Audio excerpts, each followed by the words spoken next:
after every game, especially if we lose, I'm all for you learn more from losing than winning. But I'm like, learn something from this team that this beat us. Well, what did they do that we don't do, or that a player does that you don't do? Welcome to the FocalFlip podcast. Every week we take a deep dive into the mystery and stigma behind mental health and explore real-life stories of struggle and triumph. We aim to educate and encourage others as we bring together a diverse group of guests. From the streets to sanctuaries, classrooms to boardrooms, mental health does not discriminate, and neither do we. Prepare to laugh, prepare to cry, prepare to be changed. Let's get into it. All right, hey everybody, welcome back to the FocalFlip podcast. It's your boy Mike, and today Pomp is with me. I got Tony Pompilio. Tony, what's up, my man?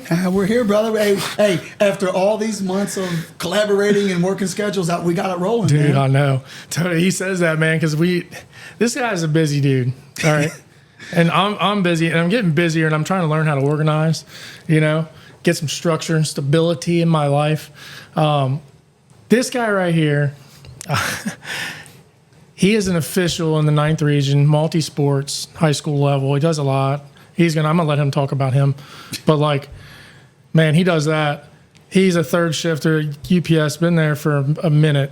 He's a DJ. He's a husband. He's a father. It's shocking what all he does and still carries the vibe and the personality that he has. So he's always interested in me, and that's why I was reaching out for him. We've made it work. We've had people who have broken things. We've had people who have torn things. Yeah. And it's just our texts back and forth are like, all right, hey, no, we're good. All right, nope, we had this happen. I'm out here, so. Right, yeah. But no, long intro, but no, thank Tony, you for having me, man. I'm happy for your success.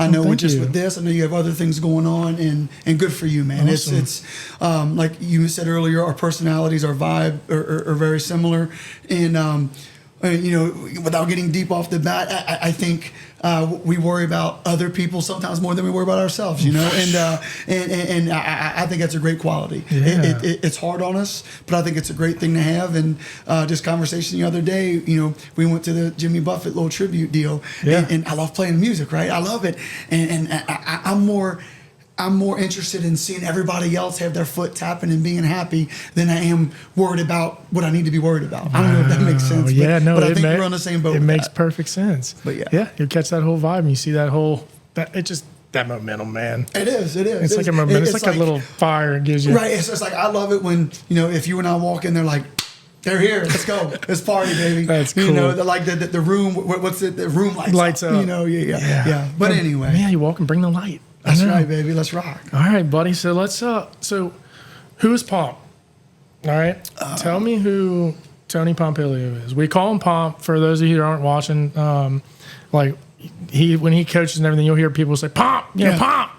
That's it. And its last name's Pompilio. So, tell us who that that's it, is, man.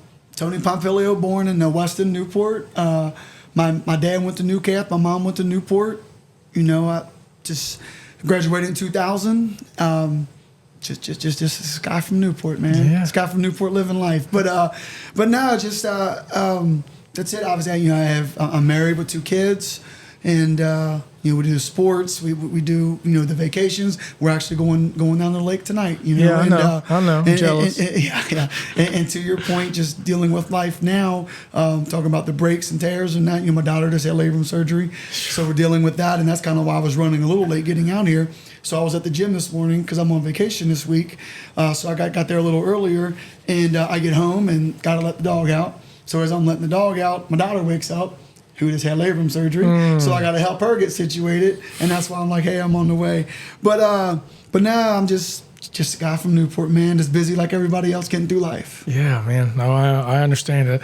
I say he's just a guy from Newport. Yeah. We'll get into this. You all make that decision here in a little bit. Yeah. No, I appreciate your humility, for sure. So I got to get right into this thing, man. I brought you on because I met you from you being an official. Correct. Right? So I've always been fascinated with officials. They've made me mad. They've made me happy. They annoy me. I watch from the TV. They'll make me mad. And then I'm cool with them and I realize they're human. What's it like to be a ref? It's hard. It's hard. And what you just said is it. Every call we make, 50% of the people hate us, 50% of the people love us, right? You're in a no-win. So the only thing you can do is be consistent, right? Yeah. But again, we'll get into that later. So then why do it? What's that? So then why do it? Because of the stuff we're about to talk about. Because goosebumps, man. It's because there's nothing better when you walk into a gym, like you just said, and because you said it, pump. As soon as you walk in, pump, pump, pump. Like, you're here. It makes you feel good. You know, that's first and foremost. You do it because you enjoy it. You know, I mean, like you just said, who wants to go to a gym on a Tuesday and get yelled at for an hour and a half? I know, man. Or a football field. Seriously. Right. Because, and again, not to be cheesy, it's about the kids, right? You enjoy it. It's about the kids. It's a special person that does it. Right, exactly. Yeah, it's a brotherhood, special person, community, whatever other words you want to come up with. But it is awesome. And there's nothing more gratifying of when you, whether it's a 2-man crew or 3-man crew, when you and your crew do a good job, and the best compliment is when the losing coach tells you did a good job. Ooh. You know, that's the rewarding part of it. Wow. Yeah, when the losing coach comes up, because right when you win, everybody's happy, right? Hey, good job, Pomp, when you win. But when you're walking off and that losing coach comes by and kind of hits you on the leg, or hey, Pomp, tell the crew good job tonight. Awesome. That's the best feeling in the world. It's like that validation type thing of like, okay. Yeah. And the other thing, coach gets it. That coach gets it, right? Yes. That coach gets it. We can get into this. And I'm going to name drop him because he's a legend. And Coach Faust of St. Henry. Win, lose, whatever it may be, whatever official is closest to him at the end of that game, when you get in that locker room, that guy's going to say, hey, guys, Coach Faust did a great job tonight. Wow. Every single time. Not saying other coaches don't, but I'm just telling you, every single time. Consistency. Every single time. Man. Yeah. Dave Faust. He's the man. He is. Which, by the way, he's an absolute legend. He knows I respect him very, very much. He's a friend of mine. Went to school with my dad at Newcalf, a Newcalf guy. Yeah. You know, so wow. Yeah. But anyway. That's super cool. Yeah, so that's so it does it. It clearly takes a special person. Some are better than others as far as like just their personality in general, but like it takes a special human being to do it. And you carry this excitement and this vibe into that gym. But my question for you is what like kind of got you into that? So like what let's go real quick, like what you do, you're a third shifter, right? And then what got you into like wanting to actually officiate though? So like it started when I was in Knothole. That was a unique deal. So I was like, for example, in A ball, umpiring B ball. So depending on the age, I'm umping kids that I'm in the same grade as. Yeah. You know, so that I started with baseball just because I just loved it. Yeah. You know, and I'm not being arrogant. I'm a pretty good football and basketball official. Baseball was my jam. Yeah. Like I was really good at baseball. I will validate this for you. You are a good official. Thank you. But what happened with baseball was hot, you know, and respectively, you know, I graduated in 2000. So, you know, I felt after that, it kind of got watered down. We had Knothole, we had Cal Ripken, we had Southwest, we had Babe Ruth. It just got bad, man. Pitching was bad. So I got out of it. And when I was in high school, and I don't care to tell the story because it's a great story for those who know Andre McClendon. So I went to Newport, and I would do the clock. You know, they would pay us $750 a game, if I remember correctly, $750 a game. And there was one day he couldn't make it. He was sick or something. I don't remember why he couldn't make it. But Paul Baker, God rest his soul, who ran the Saturday League at Newport, you know, only had one ref. I'm like, I'll do it. And literally, that's when Andre, and I love him to death, when him and I joke about it, he's like, if it wasn't for me, you wouldn't be an official. Because it's true. Because if Andre didn't show up and I didn't get in, and obviously I continued it because I went from doing Saturday leagues to doing the Wednesday league at Newport. Yeah. And from then on, that's what got me into it.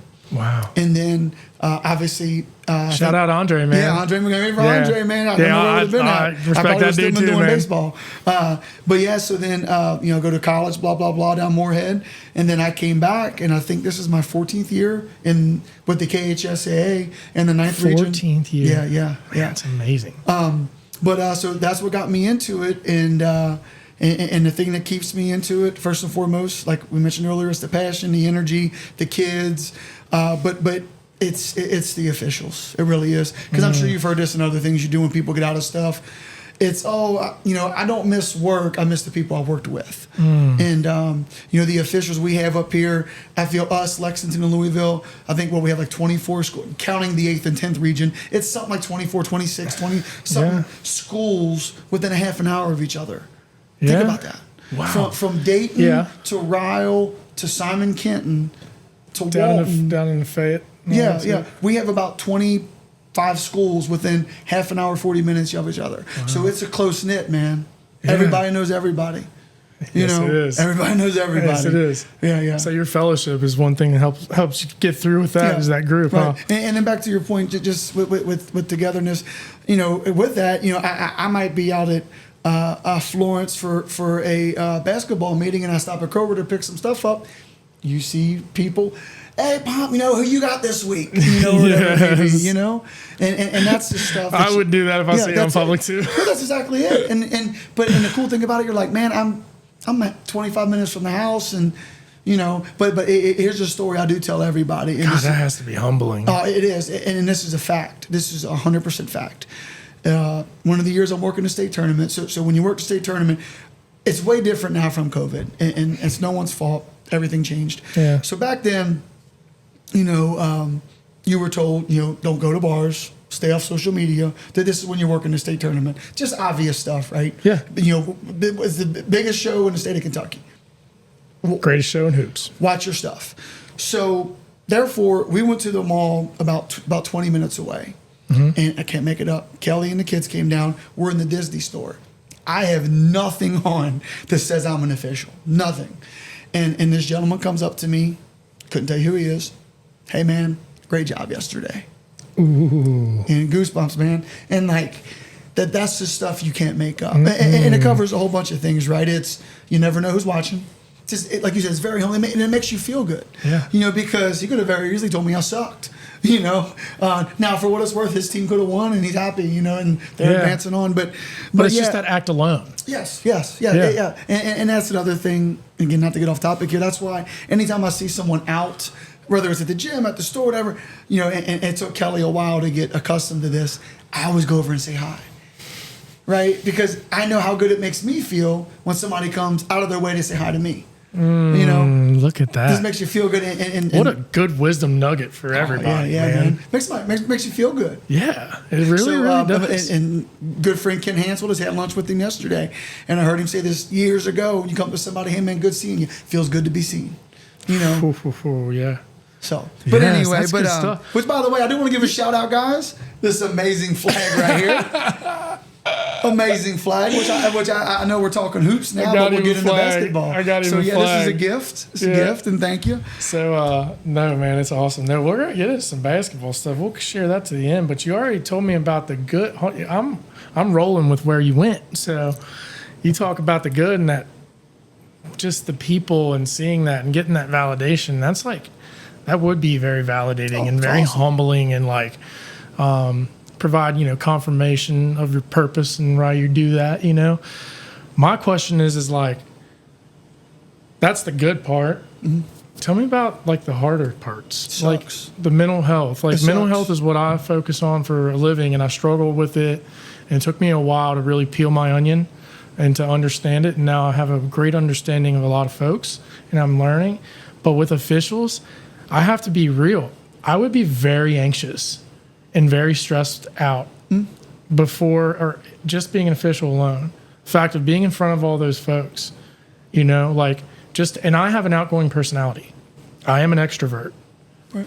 I do like to be seen, but I will tell you, in here, I would struggle very, very much with being an official. It's, first and foremost, it's not for everyone. And to your point, secondly, We've had some officials, obviously, it just didn't work. But for basketball, not baseball and football and other sports, I say if you have the stones, if you will, to go out there stones, and I like do it. Like everything you just said, you know how hard it is to go out there and every possession, it's just like in football, right? Every play you can call hold, but every possession you got to manage gray. Every possession, everybody knows what the foul is. Everybody know, the black and white, that's easy. Call the obvious, pass interference, foul at the bucket, that's easy. How do you manage gray? Ooh. And I'm going to give a bunch of shout outs here, guys. I am not that smart, by the way. These are things that I've learned from all the officials over the years, and respectively, I don't want to get into name dropping because I don't want to forget, but a lot of these, because we brought him up earlier, because we're here in Simon Kitten territory in the 8th region, Brian Sandlin. He's good. That's what Brian Sandlin says. Sandman, shout out to Sandman. 98% of the game's black and white. How do you handle that 2% of gray? That's the difference of a good and bad official. Wow, that's such a great piece of wisdom. It's all game management. Because, hey, there might be, let's just be generic and say 5 calls a game, right? That are bang bangers, block charges, passes at the bucket, do you play on or not? All that stuff. There might be 5, and that's what people are going to remember. Yeah. Those 5 calls. It's like in baseball, that's what I tell these guys. Let's just say, between pitches and safe and outs, there's 150 calls a game, 200 calls a game. If you miss 10, you're still at 99 or 100%. They're still really good. Yeah, still a high percentage. But to your point, the negative, I'm a parent, I'm a coach, and I'm an official. So I get all 3 sides of it. And that's the negative part, because you do beat yourself up. Because as an official, you're upset that you missed it. And if you missed a big boy call in a big boy game, you think about, man, as a parent, that ref missed that call, and my kid kind of got screwed on that play. It happens. We're human. So that's the negative part, is if you feel you've impacted a game negatively. Now, when you get the call right, you're on the other side of that, right? Your chest is out, and you walk out of there with your suitcase, and you walk a little better. But when you miss it, you go out the back door. You go out the side door. Yeah. And to your point, that's the one thing I can say about our football and basketball association. I'm very fortunate to have friends all across the state or the country, Ohio and Indiana as well, that officiate. But our football and basketball associations are the best. And I don't care to say it because, again, maybe it's the brotherhood. Probably throw Lexington, Louisville in there too, because we're so close with each other. But there's no egos, man. If there's egos, if anything, it's on the other side. It's me and Sandlin, right? It's that pow. Dude, you guys are the best, putting a little salt and pepper, or as Sandlin says, putting a little sand on it. Put a little sand on it. If anything, it's that way. But I'll tell you, and we just had a football meeting last night. Yeah. It's just understood when you're up on that screen, man, we're here to get better. Yeah. And that's the other great thing is we'll have officials. Let's say if I'm off, I'll get a text. Hey, man, what do you think on this play? Because we all want to get better. That's great. Iron sharpens iron. Yeah. But again, the negative stinks. In the moment from the coaching. Yeah, I was going to say that was my next question. It's like, how do you? Yeah. From the coaches. How do you navigate those egos, personalities?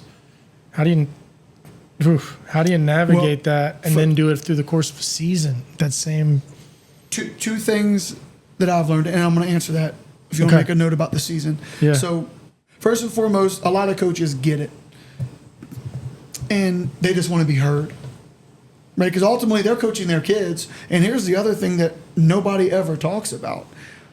They're not getting millions of dollars, but it's a paid job, and they care about what they do. They're also coaching for their job.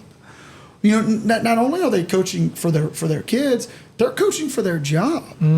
So as an official, you got to keep that in mind. FocalFlip. Yeah, they're good. So if you're consistent and honest, it's okay to go up. Wide 11 block, coach. I missed that one. 2 shots. They won't say a word. Yeah. They won't say a word. Yeah. Move on. And then if you do miss it, and it's a big boy play and a big boy game, here's my rule of thumb. I'm going to let you wear me out. we're going to go down and come back. Coach, are you good? Because we're done. Next time I come back, I missed it. Are you good? And you play on. Way to set your boundary. Yeah. That's your boundary is down and back. Down and back. Because I missed it, man. I missed it. Yeah. Yeah, ride me. I missed it. And with that, your credibility goes up. Yeah. Now, your next call you miss, is that coach going to say a word? No, he's not. He's not. And if you have another one down there and you do it, hey, man, Pomp, you know what? I was pissed off earlier, but you guys are consistent tonight. And there's nothing you can say. But go ahead. Go ahead, no. I was going to say, I do have to give this shout out. And that's why I love doing this. We have some topics, but it's not scripted. Is a lot of the stuff I'm saying, again, Sandlin's a lot of it, just because he's full of one-liners. But when I got into officiating, there were 4 people. Now, mind you, respect to all my other officiating friends, this is when I first got into it. There were 4 people that caught my attention. Charlie Chappie, because he had a blast, always smiled. Yeah. You know, James Pouncey, court presence, just it's there. Tim O'Hara, black and white. Golly, yeah, I know all 3 of those. and Dave Canarak, the 4th one. Wow. And Dave Canarak, his coach management and stuff I can't make up. I went to Newport. We had a little student section. Canarak has the game. Back to what I told you about missing a call. And I'm not saying Canarak missed it. So there's a call down in the other end of the court, the front court, and he goes back to talk to this coach during free throws. Now, mind you, remember I told you I was officiating in high school. Yeah. I'm like, what's he doing? You know, why is he back here talking to this coach? And again, God rest his soul, Ray Gabbard. Of all the times he would evaluate, he'd be like, Pomp, you got to stop talking to these coaches. And I'm like, Mr. Gabbard, if I can talk to this coach now, when the 4th quarter gets sideways, we already have a relationship. Yes, sir. So like I said, and I just want to give Canarak that shout out, and I told him I'll never forget it. He's back there talking to this coach just to say, hey, coach, here's what I saw. You know, I hear you, and we're going to play on. And it just diffuses everything. Yeah. And again, back to stand on the shoulders of giants, right? Yeah, oh, absolutely. I mean those 4, man, it's like your Mount Rushmore. Bangers. Your Mount Rushmore. And mind you, of those 4 I named, didn't mention Sandlin, because he's all that stuff, And again, those guys, and like I said, that's when I first came into it. And once I got involved, again, God rest his soul, Mr. Burkhart. You call him with the rule. Love Bob. Pomp, page 48, look it up. He'll tell you. He knew his rules, brother. Accountability. He knew his rules. He knew his rules. So yeah, those guys, and again, there's many more. But that's just when I first got in. Those are the guys that I was attracted to. I like their game, and that's the one thing that we do. We tell everybody, take something, be you, but put a little bit of something in everybody in your game. It's gonna make you better. And that's this thing. I coach my daughter's softball team. After every game, especially if we lose, I'm all for you learn more from losing than winning. But I'm like, learn something from this team that this beat us. Well, what did they do that we don't do, or that a player does that you don't do? I'm glad that you guys do that as officials so much. It's even from that kind of a corporate standpoint. Your signers and the reviews. I think it's amazing. We're getting close to running out on time, so what I'm thinking about doing is running the part 2. Yeah. Are you cool with that? Absolutely. Because we'll just feed right off of that, because we were going into kind of that piece of the mental health, and then went into the different types of officials and what you've taken from them. So that's the next thing I wanted to talk on. The piece that you said about the gray area, managing the gray with you, that's hard. It is hard. It's hard. And that's why. But you got to be firm when you go. That's why not everybody can do it. Yeah. Awesome. And just to add on to your point, and if you miss it, you got to sell it. You have to take it to the table, or report the foul, whatever it may be, as if you're 100% right. But like I said, when you get the coach, you can tell him you missed it. That's fine. But in front of everyone, you got to sell it as if you're right. Let's end it right there. Part 2 coming up. My guy. Nailed it. Okay, you ready to wrap this thing up? If you like FocalFlip's videos, my dad's videos, go to YouTube, Spotify, and Apple, and like and subscribe to be updated. I love it.